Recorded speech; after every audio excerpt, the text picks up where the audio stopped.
আজকে হচ্ছে মেয়ের রেজাল্ট। তো মেয়ের থেকে বেশি টেনশন আমার হচ্ছে। মেয়ের টেনশন হওয়াটা ভুল কথা। ও তো এখন জানেই না পরীক্ষাটা কী জিনিস। তো আমি চলে এসেছি সকালবেলা চা বানাতে। দেখতেই পাচ্ছ। মা যাবে হচ্ছে হসপিটালে, তার কারণ হচ্ছে আমার শ্বশুরমশাই হসপিটালে ভর্তি আছে। অবস্থা খারাপ বলতে গেলে, বয়স হলে যা হয় সব অসুখ বিসুখ ধরে নিয়েছে, একেবারে সুগার প্রেশার সব কিছুই আছে। তো সেই জন্য আর কি এসআই হসপিটালে ভর্তি আছে। আমার বর কাল রাতে ছিল, আমি আর মেয়ে রাতে ঘুমিয়েছি। আর এই যে এখানে একজন নিশ্চিন্তে ঘুমাচ্ছে, আর আমার এদিকে কিন্তু চিন্তা গেছে উড়ে। তার কারণ কী পরীক্ষায় লিখেছে, কী করেছে না করেছে, রেজাল্টটায় কী হবে, যেন তার থেকে বেশি চিন্তা আমার হচ্ছে। আর সব বান্ধবীদের সাথে সকালে কথা হয়ে গেছে, আর আমার এখানে চা খাওয়া কমপ্লিট। বান্ধবীরা বলছে ওদেরও একই অবস্থা, টেনশন হচ্ছে। আমি এখানে রেডি হয়ে গেছি। মেয়েকে যাওয়ার আগে জিজ্ঞাসা করলাম যে কী রে, কী পাবি রেজাল্টে, পরীক্ষা কেমন দিয়েছে? ও আঙুল দিয়ে দেখাচ্ছে গোল্লা। ভাবো কেমন অবস্থা। ওকে জিজ্ঞাসা করছি পরীক্ষায় কত পাবি, বলছে গোল্লা। আশ্চর্য কথাবার্তা। তো কী আর করা যাবে, সে তো মন দিয়ে কার্টুন দেখছে। আর আমার বড় হসপিটাল থেকে সবেমাত্র বাড়িতে এলো, আর আমি চলো বেরিয়ে পড়ি। এই যে রাস্তায় দেখতে পাচ্ছ হাঁটছি, দিদি ফোন করলো, বললো আমি এসে গেছি শামপুরে, তুই চলে আয়। দিদি স্কুটি নিয়ে আসবে। তো অটো করে আগে যাবো না, আমরা দুই বোন যাবো হচ্ছে স্কুটি করে। আর এই যে দিদি চালাচ্ছে, দেখতেই পাচ্ছ। দিদিকে বলছি কী রে, কী অবস্থা? দিদির মেয়ে পড়াশোনায় খুবই ভালো, তো তাও ওর নাকি চিন্তা। আমি বলছি তুই আর চিন্তা করিস না, তাহলে আমরা কোথায় যাব? তো আমি সেটাই বকতে বকতে আর কি রাস্তা দিয়ে যাচ্ছি।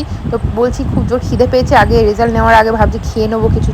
তারপর আমরা চলে এসেছি এখানে হচ্ছে একটা মিষ্টির দোকানে পিঠাই পরোটা খেতে। আমি তো ভিডিও করছি, দিদি এখানে অলরেডি খাওয়া স্টার্ট করে দিয়েছে, কারণ 9:40 থেকে রেজাল্ট দেওয়া হবে। আর এখানে অলরেডি হয়ে গেছে 37। এই যে আমার ফেভারিট জিনিসটার জন্যই আমি অপেক্ষা করছিলাম, সেই জন্য এখনও খাইনি, মিষ্টি। তো মিষ্টির দোকানে এসেছি, মিষ্টি আমার চোখের সামনে, আর আমি মিষ্টি খাবো না? এটা হতেই পারে না। তো বাড়িতে চলে এসেছি, মেয়ের জন্য নিয়ে এসেছি পেস্ট্রি। ও তো খুব খুশি। আর কেন এনেছি, কারণ রেজাল্টটা খুব ভালো করেছে। আগের বারের থেকে এবারে অনেকটাই ভালো। তো চলো আগে ড্রেসটা চেঞ্জ করে নিই, তোমাদের দেখাচ্ছি। তো চলো রেজাল্টটা তোমাদের সাথে শেয়ার করি। এটা হচ্ছে ওদের ইন্টারনাল, মানে ফার্স্ট টার্ম ইন্টারনাল, যেটা স্কুলের টেস্ট হয় 10-এ করে হয়েছিল। তো সব কটাতেই 10-এ 10 পেয়েছে। এটা হচ্ছে ইংলিশে, ইংলিশ কমপ্লিট হয়ে গেল। এবার হচ্ছে বাংলা। বাংলাতেও দেখতে পাচ্ছ যে 10-এ 10 পেয়েছে। আর যেমন হয় বাংলা থেকে এদের হচ্ছে ইংলিশটাই বেশি, বাংলায় তেমন চাপ নেই। এখানে অঙ্কতেও দেখতে পাচ্ছ 10-এ 10 পেয়েছে। এটা তো গেল ইন্টারনাল, তো দেখে খুশি হয়ে গেছি। তারপরে দেখতে পাচ্ছ এখানে চলে এসেছে হচ্ছে ইংলিশ 30-এ, যেটা এখানে পেয়েছে হচ্ছে 28। দেখা যাক কী করেছে না করেছে। এখানে ক্যাট আর পেনটা এঁকেছে, মানে চেষ্টা করেছে, তাও যে নাম্বার দিয়েছে এটাই সৌভাগ্য। তো অনেকটাই চাপ এদের। আর এখানে হচ্ছে তারপরে প্রজেক্ট সমস্ত কিছু আছে। এখানেও সব কটাতে 10-এ 10 দেখতে পাচ্ছ পেয়েছে। বেশ ভালোই রেজাল্ট করেছে। এখানে হচ্ছে 8-এ 8। মেয়ে যে আমার সম্মান রেখেছে সেটাই অনেক। আগেরবারে কি হয়েছিল, আমি একটুখানি উঁকি মেরে দেখেছিলাম যে রেজাল্টটা মোটামুটি করেছিল, মানে খারাপে বলতে পারো।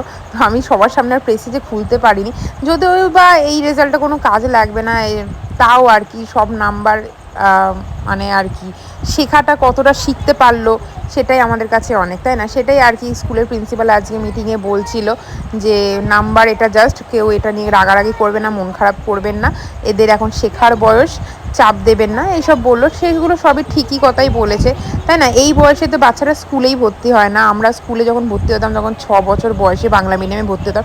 এখন বাচ্চাদেরকে ঘরে কেন ফেলে রাখবে, সেই জন্য স্কুলেই ভর্তি করে দেয়। তো এই যে সবকটাতে দেখতে পাচ্ছ ওরাল টোরাল সব মিলিয়ে A+ স্টার পেয়েছে। আর এইখানে দেখো কি লিখে দিয়েছে, এখানে লিখেছে Somashree is a joy to have in class and always willing to help others. মানে ও জয় করে, মানে ক্লাসে এনজয় করে আর সবাইকে নাকি হেল্প করে। ও তো খুব এক্সাইটেড, দেখতে পাচ্ছ খুব মজা যে ও পেয়েছে। আমিও এখানে থাম দেখে দিচ্ছি। তো ভিডিওটা ভালো লাগলে লাইক কমেন্ট শেয়ার করো। পরে আসবো না তো একটা ভিডিও নিয়ে।